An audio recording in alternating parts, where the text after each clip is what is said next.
différentes, il faut toujours un réglage quand j'arrive.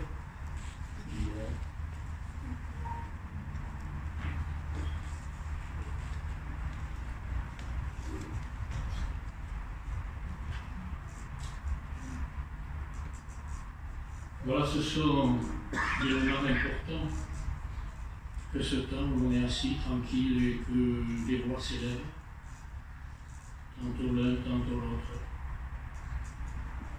Et c'est édifiant, ça renouvelle de pouvoir écouter l'un, écouter l'autre. Dire à haute voix ce qu'il croit dans son cœur, c'est très important. Ça édifie, c'est œuvrer à l'édification. On s'édifie soi-même, mais ceux qui écoutent aussi sont édifiés au travers des paroles, des propos. Et puis alors on est très différents, pendant que l'un se réjouit avec un sujet, un thème dans son cœur, l'autre c'est différent, l'Esprit de Dieu fait des choses très diversifiées. C'est pourquoi ce sont des moments où il faut vraiment être attentif, pas se laisser distraire.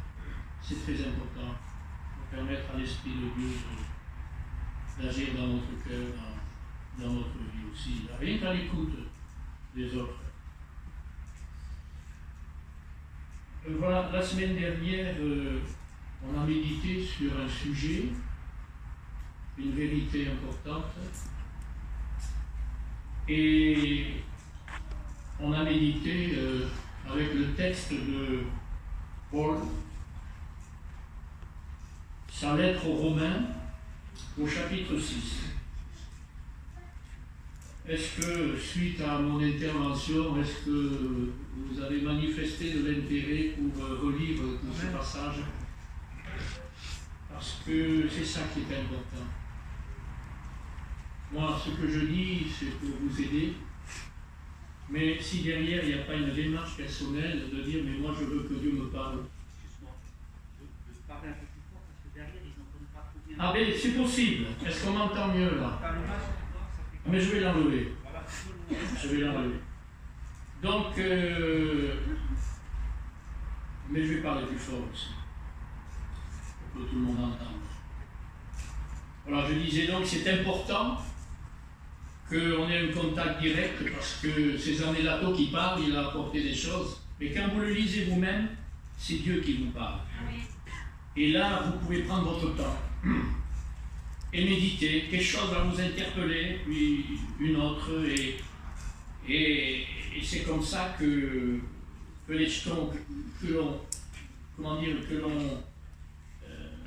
l'on bénéficie de la parole de Dieu. Pour vivre et combattre, comme disait quelqu'un dans sa prière, comme Dieu le veut, je crois que le thème de l'identification à Jésus est très important. C'est ça qui va nous aider vraiment à vivre et à combattre d'une meilleure manière. Notre frère chantait, ce cantique est magnifique, « Tu as fait de nous une harmonie. » Tu as fait de nous une harmonie. Alors, qu'est-ce que c'est que cette harmonie? Une harmonie, ça veut dire qu'il n'y a pas de fausses notes. Hein? Voilà, il n'y a pas de fausses notes. Et je pense que ce sujet, ce thème de l'identification à Jésus, eh bien, va permettre une harmonie sans fausses notes avec Jésus. Tu as fait de nous une harmonie, mais une harmonie de quoi? Une harmonie pourquoi? Et en écoutant le chant, je me suis dit, mais la première harmonie pour nous, c'est d'être en harmonie avec Christ. Qu'il n'y ait pas de fausses notes. Bon, de son côté, il n'y en aura pas. Dieu dans sa parole, il n'y a pas de fausses notes, frères et sœurs. Mais de notre côté, il y a des fausses notes parce qu'il y a la chair, il y a bien l'humain. Et le fait de vivre en identification avec Jésus, comme on l'a vu la semaine dernière, eh bien, va éviter les fausses notes. Voyez-vous? Voilà. Et là, c'est quelque chose que j'ai dû apprendre et que j'apprends encore, c'est pas fini. Et le sujet, l'apôtre Paul le traite très souvent. Ça veut dire que on va voir ce matin, dans une autre lettre, comment l'apôtre Paul va aborder ce sujet dans l'épître aux Colossiens. Alors si vous avez la Bible, c'est bien. C'est bien de pouvoir apporter, puis de pouvoir lire en même temps qu'on écoute. C'est très important ça. On a perdu cette habitude, c'est normal. Vous écoutez, vous lisez, ah ben je vous garantis que ça rentre mieux. Hein. Et puis en même temps, vous dites, ah ben ce qu'il est en train de lire, mais je suis en train de le lire moi aussi. Donc c'est important.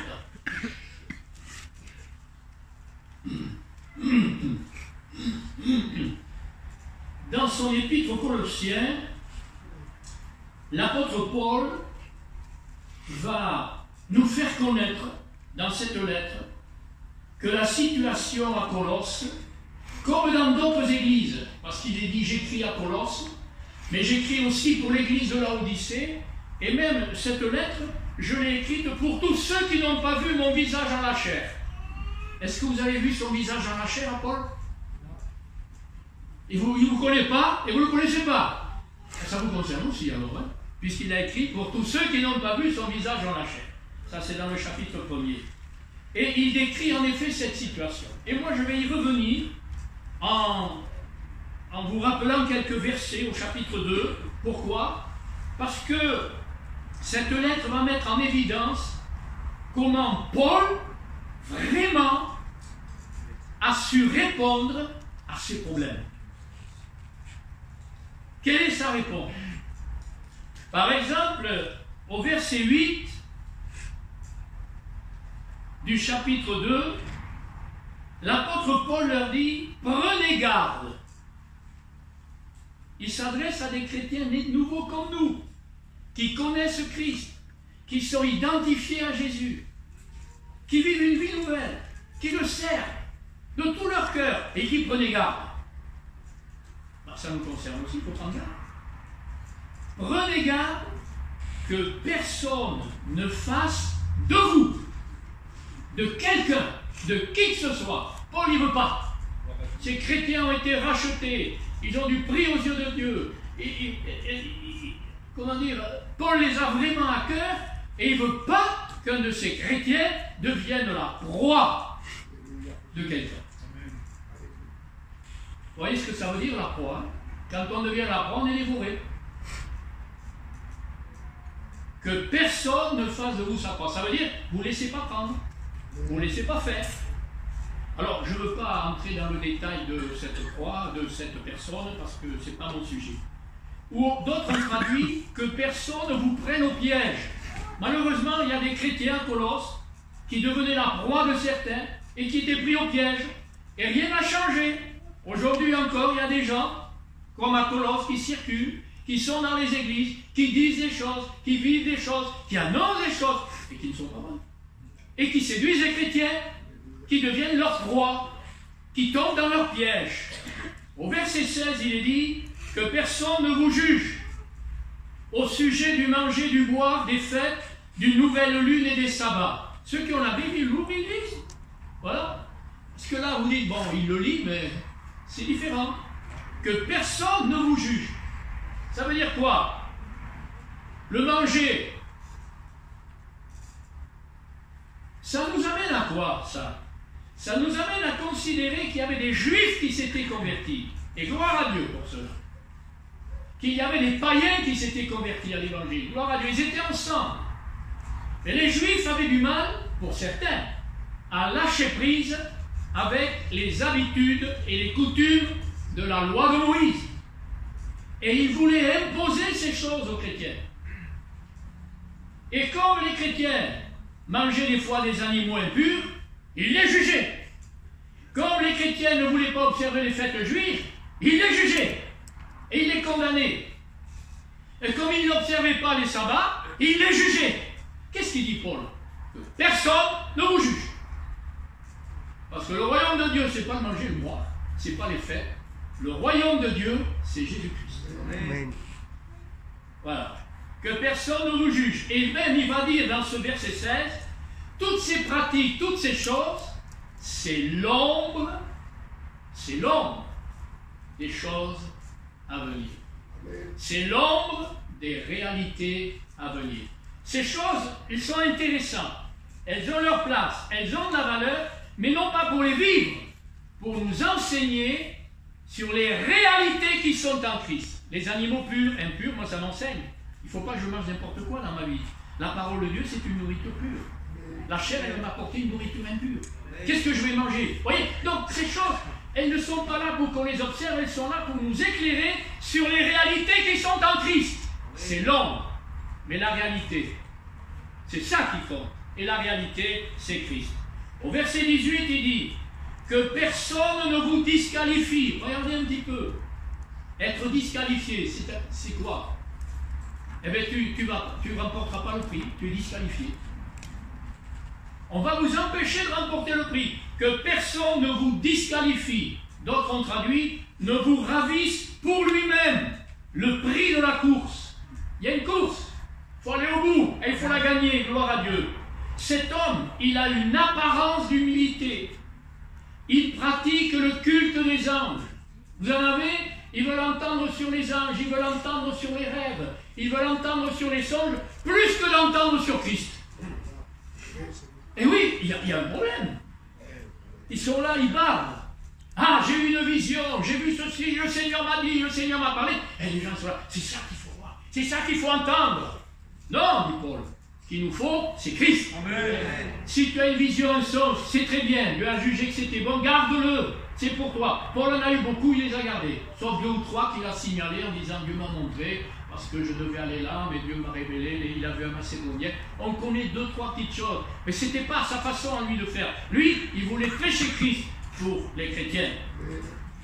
Il pratique le culte des anges, il a des visions. Il se glorifie de tout cela, c'est écrit, hein. Quand vous le lisez avec moi, ça vaut la peine. Il se glorifie de tout cela, il est enflé d'orgueil. Que personne ne vous ravisse le prix de la course. Et au verset 20, il dit, mais puisque vous êtes mort avec Christ, tiens, pourquoi vous ne le lisez pas? Que c'est dommage, je reviens encore, j'insiste, je suis pénible quand même. Ah, c'est dommage, je vous dis, il y a des jeunes qui ont la Bible, ils ont les autres, c'est bien, continuez. Et ouvrez-la et lisez-la en même temps qu'on vous la lit. Si vous êtes mort avec Christ, eh bien, on va tous dire oui, amen, dans notre cœur. Oui, si vous êtes mort avec Christ, voilà l'important. Pourquoi, Colossiens, on vous impose une conduite faite de préceptes? Un mort, il est mort. On ne va pas lui dire fais ceci, fais cela, il est mort. Qu'est-ce que tu veux qu'il fasse? Ne fais plus ceci, ne fais plus cela, il est mort. Si vous êtes mort, pourquoi on vous impose des préceptes? Et des fois, la prédication, ce sont que des préceptes. Des fois, l'évangile, c'est des préceptes. Attention au légalisme. On bascule vite, vous savez. Ou d'un côté, ou de l'autre. Il nous faut Christ. C'est ça qui est important. Certains légalistes imposent à la chair de faire les choses. Donc c'est un sujet qui est important. Comment Paul va-t-il aider les Colossiens à faire face à tous ces problèmes, à toutes ces difficultés? Comment? Eh bien, Paul, il dénonce, il dit voilà, ça c'est faux, ça c'est faux, ça c'est faux, ça c'est faux, mais il ne se contente pas de ça, heureusement, sinon, qu'est-ce que les chrétiens vont vivre? Ah, ça c'est faux, ça c'est faux, ça c'est faux, ça c'est faux, mais moi pour vivre, j'ai besoin du vrai. Amen. Et souvent dans la prédication, il y a ce déséquilibre. On dénonce le faux, le faux, le faux, et on ne présente jamais le vrai. Mais ça ne peut pas aider. Qu'est-ce qui va m'aider? C'est le vrai. Amen. Le vrai va me fortifier, le vrai va m'aider à faire face au faux. Amen. Eh bien, c'est ce que Paul y fait. Paul nous ramène toujours à Jésus-Christ dans ses épîtres. C'est la réponse de Dieu à toutes les situations, même aux fausses doctrines, même aux faux comportements, etc. C'est la réponse de Dieu. Et je lis avec vous au chapitre 2, toujours, et au verset 6. Ainsi donc, comme vous avez reçu le Seigneur Jésus-Christ, comme vous l'avez reçu. Comment vous l'avez reçu? Vous vous rappelez? Au moment où vous l'avez reçu, qu'est-ce qu'il y a eu? Une vraie repentance. S'il n'y a pas une vraie repentance, on ne peut pas le recevoir. Mais une vraie repentance ne suffit pas. Avec un cœur brisé, j'ai péché. En larmes, le cœur est brisé. Mais il faut aussi la foi dans la grâce que Dieu nous accorde. Quand vous avez reçu le Seigneur Jésus, avec un cœur vrai, qui a reconnu son péché, et avec un cœur qui a cru dans la grâce que Dieu vous faisait, comme vous avez reçu le Seigneur Jésus, continuez de marcher en lui, avec cette vérité de cœur et cette foi dans le cœur. D'ailleurs, il est dit dans Hébreu, approchons-nous donc de lui, avec un cœur véridique, dans la plénitude de la foi. Vous voyez, ça se retrouve. Frères et sœurs, j'ai besoin de moi. D'un cœur véridique. Amen.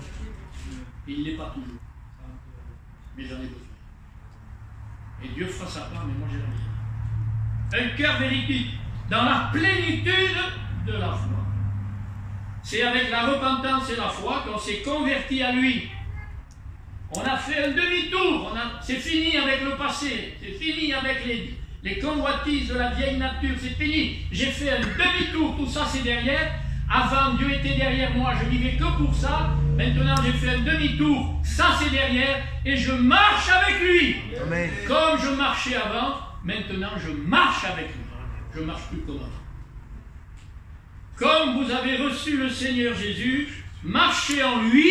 C'est-à-dire, marcher en lui, c'est quoi? Marcher en étant identifié, en étant uni à lui. Ça, c'est moi qui l'ajoute. Mais c'est vrai. Comme cela nous a été rappelé dans Romains 6, comme cela nous est rappelé dans Jean chapitre 10, Jésus est le bon berger, nous sommes les brebis, et Jésus dit, mes brebis, qu'est-ce qu'elles font? Elles suivent la chair? Elles suivent le mot?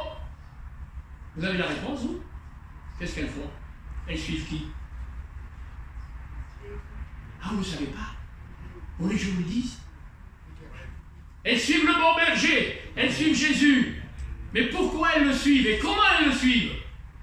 Eh bien, elles le suivent parce que elles écoutent la voix de qui? Sa voix. Et sa voix, c'est la parole de Dieu. Amen. Elles écoutent sa voix, alors elles me suivent. Mais quand elles entendent la voix des étrangers, comme Paul le dit, que personne, elles fuient loin. Et la voix des étrangers, ce n'est pas toujours une personne au milieu de nous, monsieur un tel, madame un tel, ou le jeune un tel, mais la voix de l'étranger, ça peut être ma propre vieille nature aussi qui parle. Fuyons. Laissons de côté, n'écoutons pas. Ça ne sera pas pour notre bien. Mais si on écoute Jésus, ça sera vraiment pour notre bien, gloire à Dieu. Marchez en lui. Et après, il nous dit comment marcher en lui. Au verset 6 toujours, marchez en lui en étant enraciné en lui. C'est formidable la parole. En étant enraciné en lui. C'est l'image d'un arbre. Il y a une image. Et il ne dit pas enraciné dans la chair. Chrétien, si tu veux suivre Jésus en étant enraciné dans la chair, tu vas voir ce que ça va produire. Tu seras pas heureux. Tu n'auras pas la paix. Ça va tirailler. Et ça va te mener où? C'est pas là. Nous, on est nés de nouveau. Donc on peut être enraciné en lui. Amen. C'est la nouvelle nature qui est enracinée en lui. La vieille, elle est enracinée dans sa mort. Mais la nouvelle, elle est enracinée dans sa résurrection. Gloire à Dieu. Dieu, ce miracle de la nouvelle naissance, c'est formidable. C'est indispensable. Marcher en lui. Enraciné en lui. Pas dans la chair. Un arbre. Enraciné, ça veut dire que nos racines, les racines de la vie nouvelle, elles sont en Jésus. Et l'arbre, il vit par ses racines. Amen. Et nous puisons en Jésus. L'homme nouveau, la femme nouvelle, l'humain nouveau puise en Jésus. Il puise sa substance. Amen. Il puise sa vie. Et il va produire le fruit. Gloire à Dieu. Marcher en lui en étant enraciné en lui. Est-ce que je suis enraciné en lui? On pose la question. Non pas pour me condamner, mais pour faire le point. Est-ce que vous désirez vraiment être enraciné en lui? Je sais que vous le désirez, moi aussi. Parce que l'Esprit de Dieu nous donne ces désirs intenses.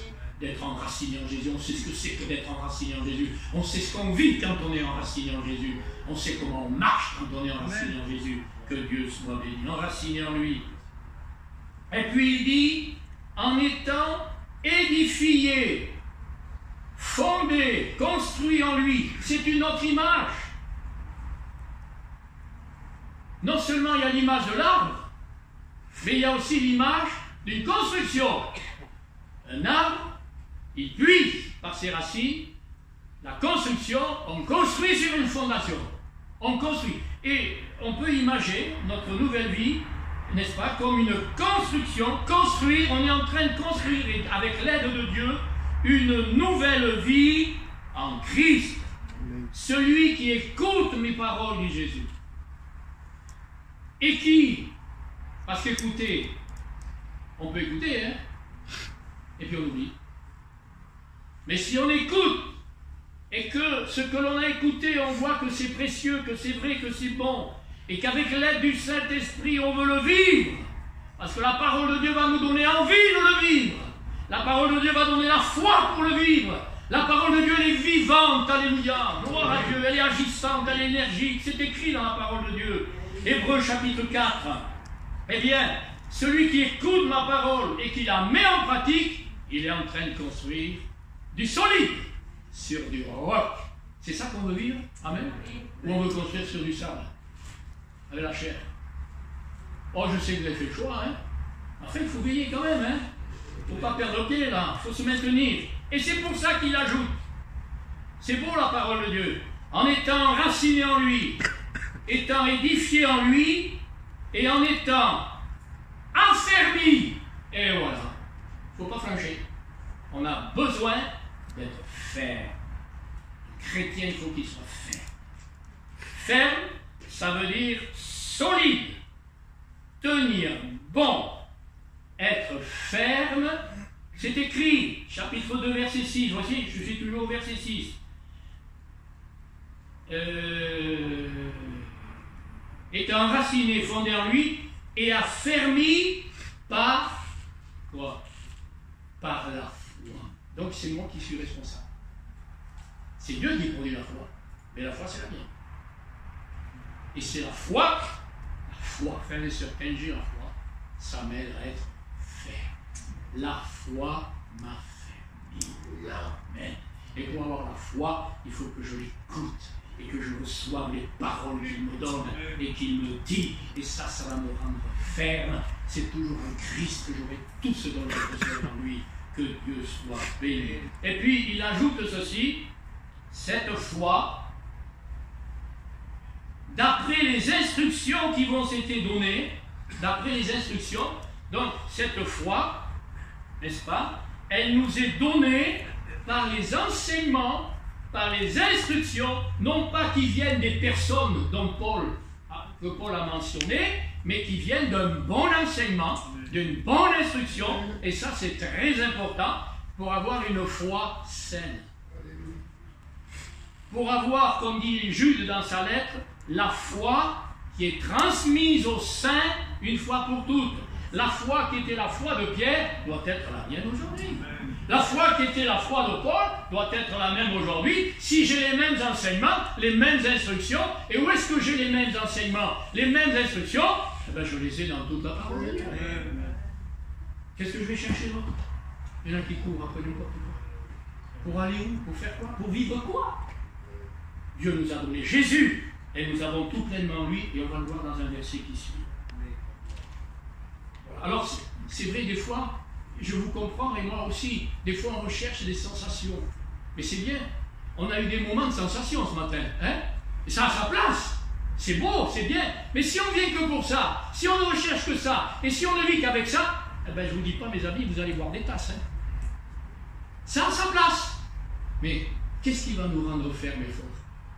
C'est la foi dans les Écritures, dans la parole de Dieu. Ça va nous rendre stables, ça va nous rendre persévérants, ça va nous rendre fermes, ça va nous rendre forts. Gloire à Dieu.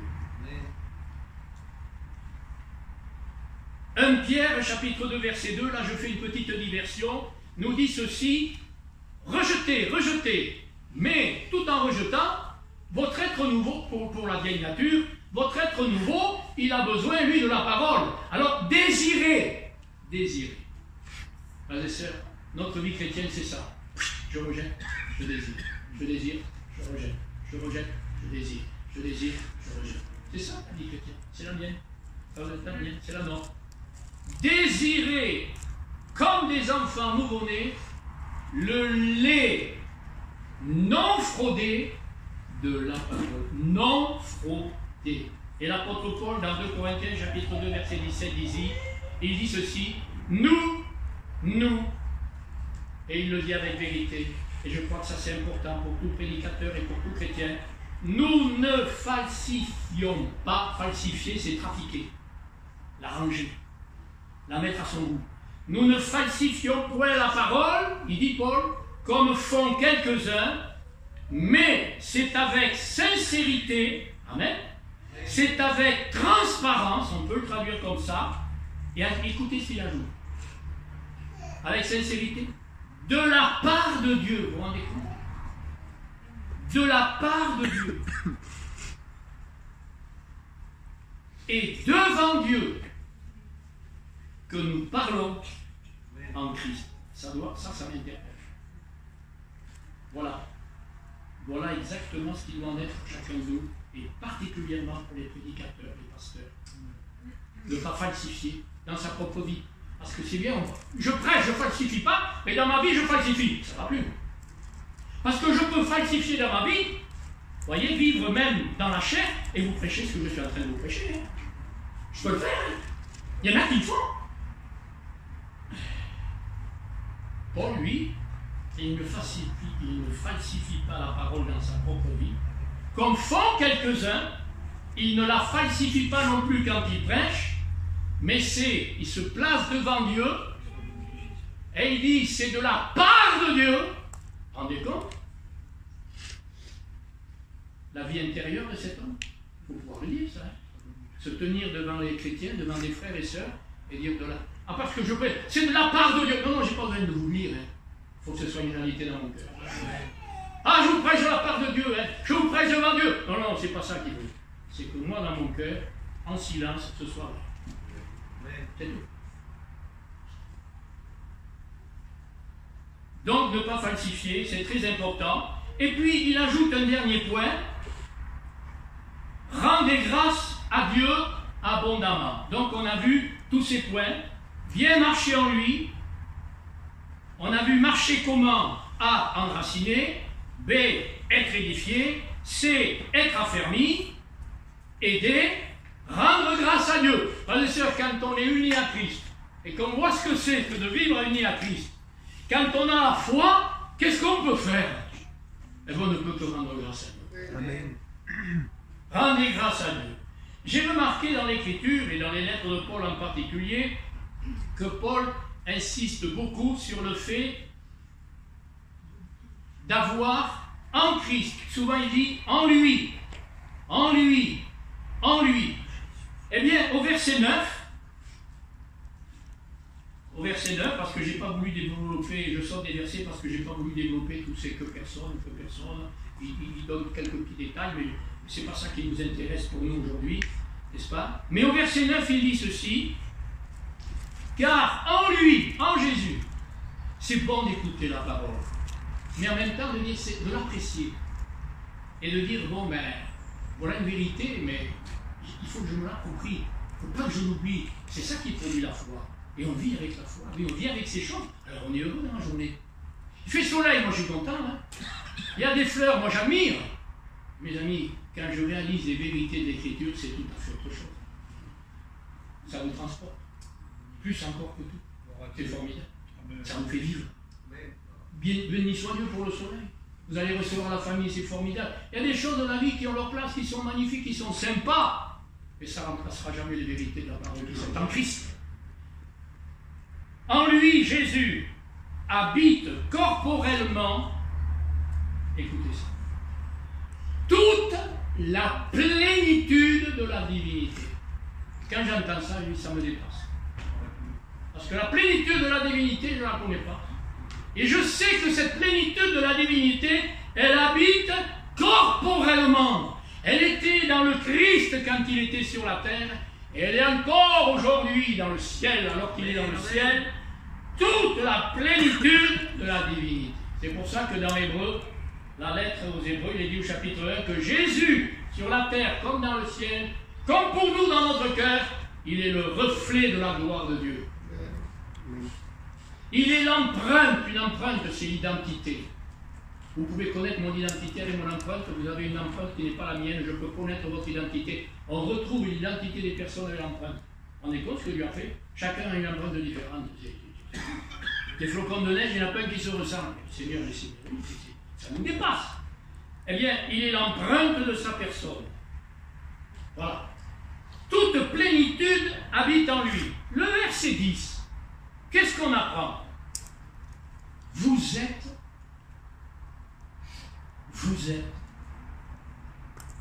j'avais ajouté, c'est pas écrit, nous sommes, et je vais même ajouter pour personnaliser, je suis, et toi tu peux dire, je suis.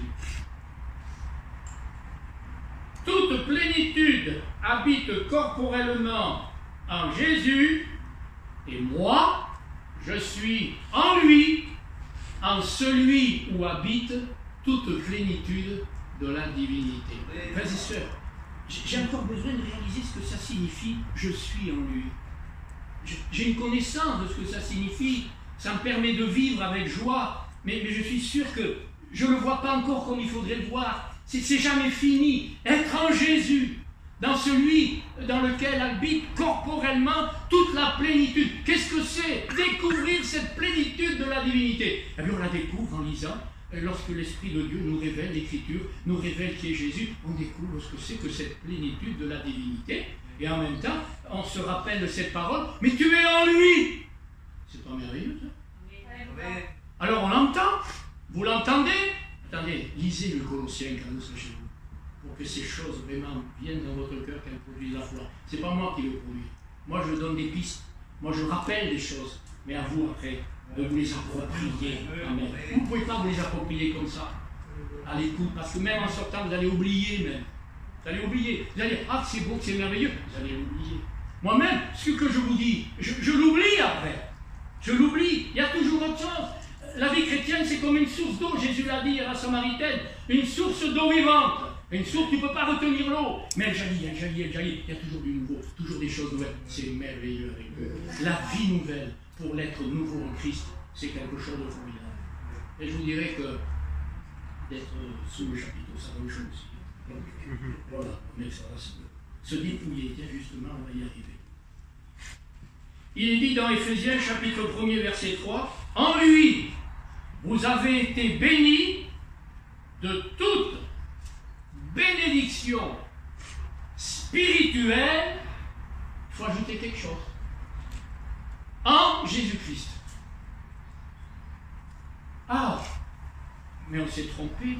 Il n'a pas dit en lui vous serez bénis. Qu'est-ce que vous préférez? En lui vous serez bénis ou en lui vous avez été bénis? Qu'est-ce que vous préférez? Pardon? Non? Écoutez la différence. En lui je serai béni ou en lui j'ai été béni? Qu'est-ce que vous préférez? J'ai été. C'est fait.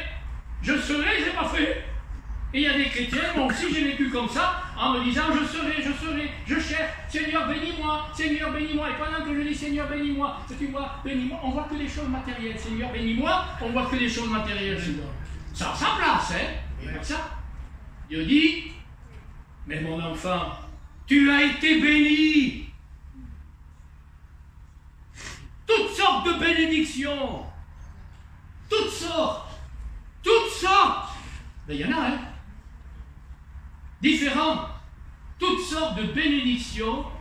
Tu as été béni en Jésus. Qu'est-ce qu'il reste à faire? Au lieu de dire Seigneur, bénis-moi, Seigneur, de pleurer, de taper, de crier. Ben, recherchons les bénédictions dont on a été béni en Jésus-Christ. Amen.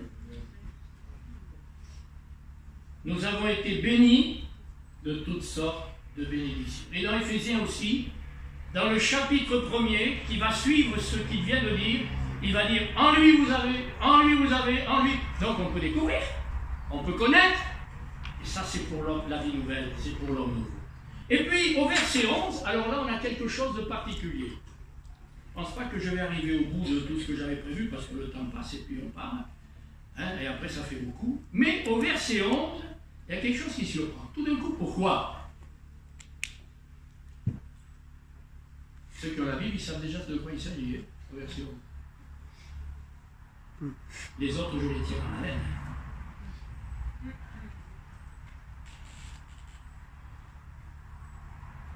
Et c'est en lui, c'est en Jésus, que vous avez été circoncis. D'une circoncision que la main n'a pas faite, mais de la circoncision de Christ, qui consiste dans le dépouillement du corps de la chair, ayant été ensevelis avec lui par le baptême, vous êtes aussi ressuscités en lui et avec lui par la foi en la puissance de Dieu qui l'a ressuscité des morts. Voyez encore, l'apôtre Paul revient sur le même sujet. C'est important. Ça montre bien que pour Dieu c'est important. C'est important pour nous. Mais là, le sujet de notre identification à Jésus, il est imagé. Il est imagé. Là, l'apôtre Paul utilise une image, et il utilise l'image de la circoncision. Mais il précise, c'est en Jésus qu'on a été circoncis. C'est en Jésus. C'est en lui que vous avez été circoncis. Vous qui étiez morts par vos offenses, non mais ça c'est plus loin, excusez-moi, 11. C'est en lui que vous avez... Donc il annonce un fait. Frères et sœurs, je dis bien sœurs, eh bien on a été circoncis. On est des circoncis. En Israël, on ne circoncisait que le mâle. Mais en Jésus-Christ, le mâle et la femelle sont circoncis. Ça, c'est la circoncision de Christ.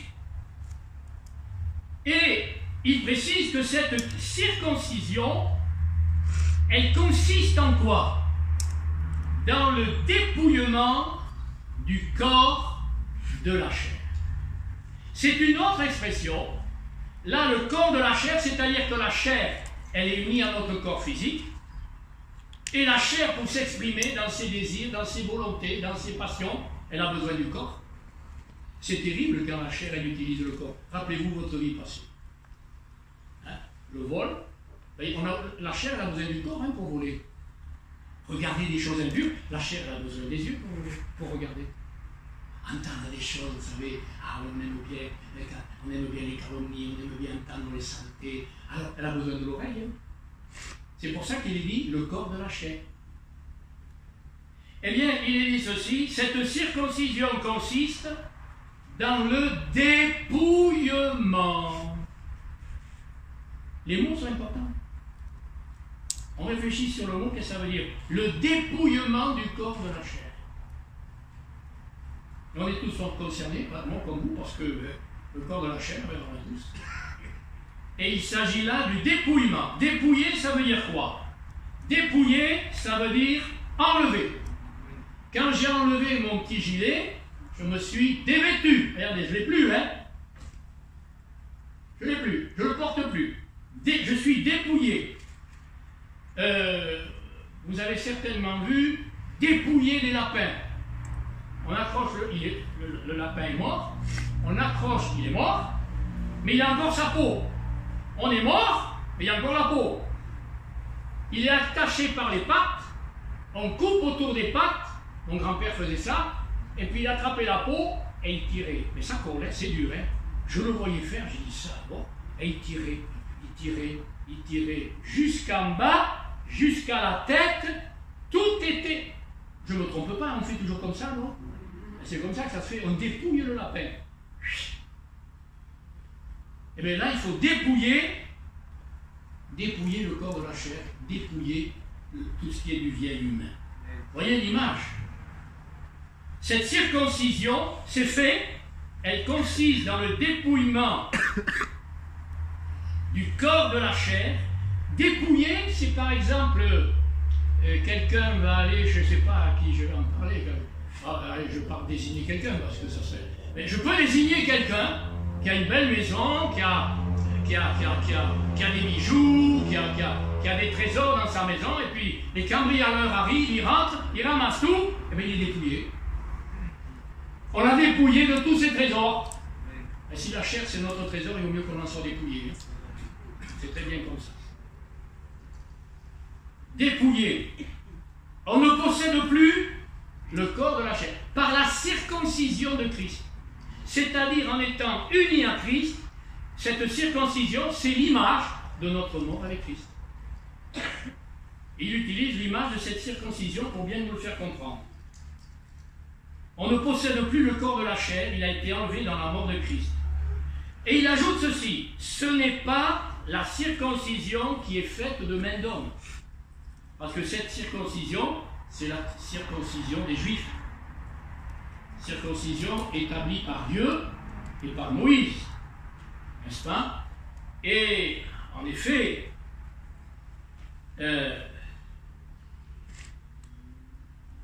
ce qui était coupé, eh bien, était enlevé. L'image est très bonne, elle est très juste. Ce qui était coupé, parce que Dieu l'avait dit, le voulait, eh bien, on l'a enlevé et on le jetait à la pourriture. On le jetait à la destruction. C'est ça l'image. Et on ne pouvait plus le récupérer. C'était fini. Il était enlevé, on en était débarrassé. Et Dieu avait prévu cette image pour nous expliquer ce qu'était la circoncision de Christ. Alors nous, on accepte bien la circoncision de Christ, n'est-ce pas? Parce qu'on comprend ce que c'est et on veut vivre ces choses. C'est la circoncision de Christ qui consiste dans le dépouillement, le rejet volontaire du corps de la chair, dans la foi en Jésus-Christ et dans notre identification à lui. C'est ce qu'on a vu la semaine dernière dans le détail en Romains chapitre 6.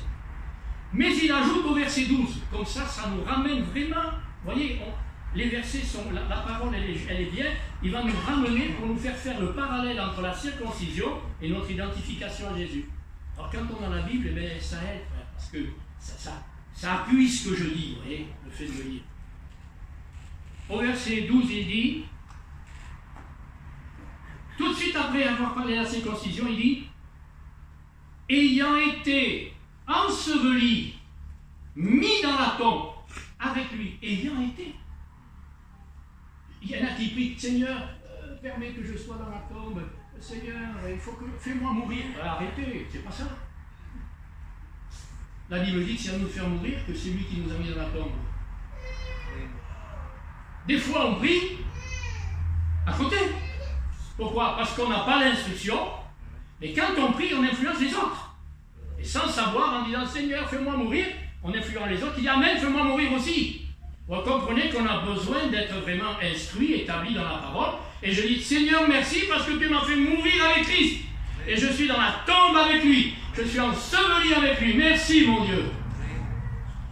Maintenant, si je prie, je dis aide-moi à faire mourir les actions de mon corps. C'est ce qu'on verra, on n'aura pas le temps ce matin. C'est trop.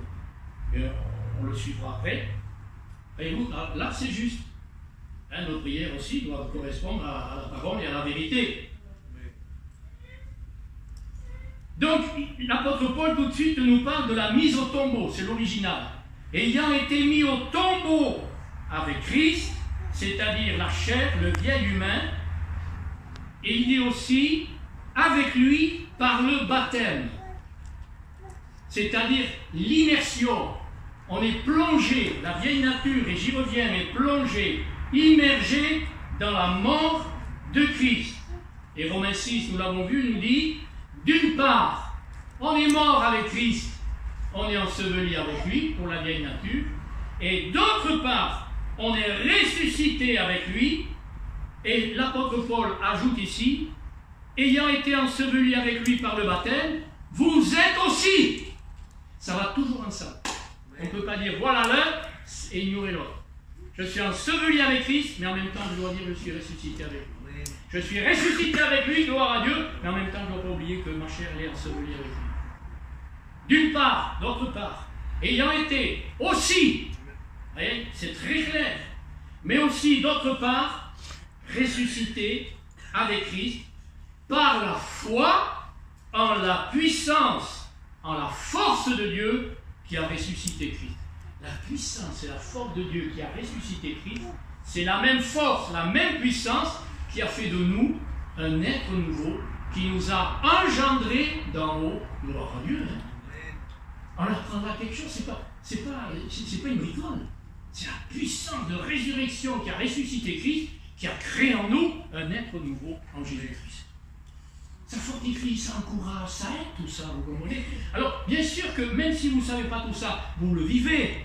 Mais quand on le comprend, et quand on l'analyse, ça affermit, ça aide, ça fortifie, vous comprenez bien. Moi, ça m'aide. Souvent, au début, je patinais. Souvent, au début, j'étais découragé, je ne comprenais pas. Tout en le vivant, mais je ne savais pas le gérer. Et après, petit à petit, avec l'enseignement, ça me donne la paix, ça me rassure, les choses sont à leur place, je peux mieux le vivre. Vous comprenez? Donc, c'est important.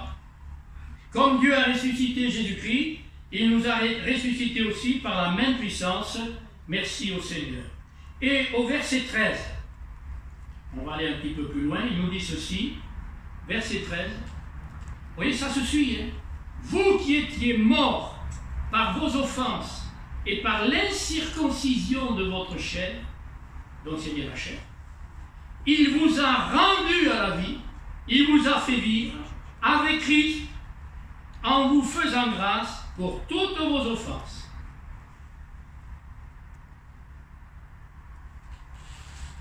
Là, ça demande une explication. Vous étiez morts. Ça veut dire quoi?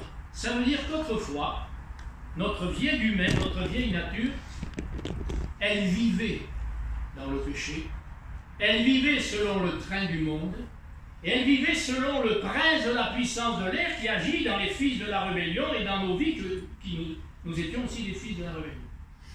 Et si on vivait que pour nous-mêmes, on vivait que pour nous-mêmes. On avait envie de voir, de se saouler, on se saoulait. On avait envie de tromper, on trompait. On avait envie de faire du mal, on faisait du mal. On avait envie, on avait des désirs, des convoitises, et on se laissait aller. Vous voyez, hein, on vivait pas beaucoup, hein. Voilà. On vivait dans ces choses. Mais pour Dieu, on était mort. Comme le fils prodigue, loin du père, mort. Mon fils était mort.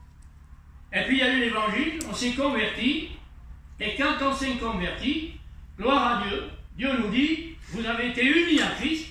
Pas seulement il est victime, il nous a sauvés, pardonnés, mais en même temps unis à lui. Ça fait deux vérités qui se complètent. Vous avez été unis à lui, n'est-ce pas? Vous êtes devenus un avec lui. Et le vieil humain qui ne vivait que pour lui-même, maintenant, depuis votre conversion, il est mort. Il est dans la mort de Christ. Et pour vous permettre de vivre la vie nouvelle, avec le vieil humain, vous ne pourriez pas vivre la vie nouvelle. Il y a des chrétiens qui veulent vivre la vie nouvelle avec le vieil humain. Les pauvres, ils souffrent. Ils n'y arrivent pas. Mais Dieu a créé en nous un être nouveau pour pouvoir vivre cette nouvelle vie. C'est la vie de résurrection.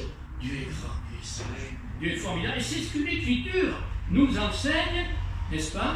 Et c'est réglé, c'est fait, n'est-ce pas? Et Dieu nous dit, eh bien, maintenant, vivez cette vie nouvelle dans la foi en Jésus-Christ. Je ne vais pas aller plus loin, mais on le poursuivra, ce message, parce que tout de suite après, au verset 14, il dit ceci, Jésus a effacé l'acte dont les ordonnances nous condamnaient. Et cet acte, c'est la loi. Tiens, qu'est-ce que ça vient faire, ça aussi maintenant? C'est très important. Mais on ne va pas aller plus loin. Parce que il y a des éléments complémentaires à toute cette vérité que je viens de voir pour qu'il y ait l'équilibre. Parce que c'est un tout, c'est un ensemble. Et c'est là, dans l'Épître aux Colossiens, qu'on va le trouver. Il dit des choses dans l'Épître aux Colossiens qui complètent ce qui a été dit dans l'Épître aux Romains chapitre 6. L'Épître aux Romains chapitre 6, c'est vraiment la base, mais il y a des éléments qui doivent être ajoutés à cette base. Et ça, c'est quelque chose de très important. Mais je ne vais pas le dire ce matin parce que sinon vous allez avoir une tête comme ça. Vous n'allez plus rien retenir. Hein. Mais il y a déjà quelque chose d'important à retenir au travers de cette lecture. Et moi, je vous invite donc à relire Colossiens, tout le chapitre 2. Alors là, vous verrez le détail des personnes, qu'est-ce qu'elles font. Et vous allez voir ressortir le principe que Paul développe et que Paul apporte aux chrétiens pour leur dire tout ça, toutes ces choses que les personnes veulent vous apporter pour vous troubler, ça vous détourne de quoi? Mais ça vous détourne de votre identification à Jésus. Ça vous détourne. La loi vous détourne. Les visions, les trucs, vous courez là derrière, ça vous détourne. Il y a des enseignements, des instructions, des pratiques qui vous détournent. Moi, je vous apporte le vrai pour que vous soyez affermis, fortifiés dans le vrai, dit Paul, et qu'ainsi vous puissiez goûter à ce qui est vrai et dire c'est tellement beau, c'est tellement puissant, c'est tellement merveilleux que je n'ai pas envie de ces trucs-là. Vous voyez, vous comprenez la méthode? Et nous, prédicateurs, il faut qu'on fasse attention, c'est ça notre méthode. Parce que des fois on est là, on dénonce, on dénonce, on dénonce, et on écrase les gens. Paul, il dénonce, mais il n'écrase pas les gens. Dieu dénonce, mais il ne nous écrase pas. Il nous fortifie et il nous élève avec le vrai. Et le vrai, nous l'avons en Christ, et le vrai, nous avons dans la parole, et nous voulons être remplis par le Saint-Esprit du vrai, parce que le Saint-Esprit, il est vrai. Jésus est vrai. Je suis la vérité. Et le Saint-Esprit est en accord, en harmonie, et nous voulons être aussi dans le vrai. Que Dieu soit béni. Amen. Pas intellectuellement, mais au plus profond de notre cœur. Gloire à Dieu. Amen. Amen.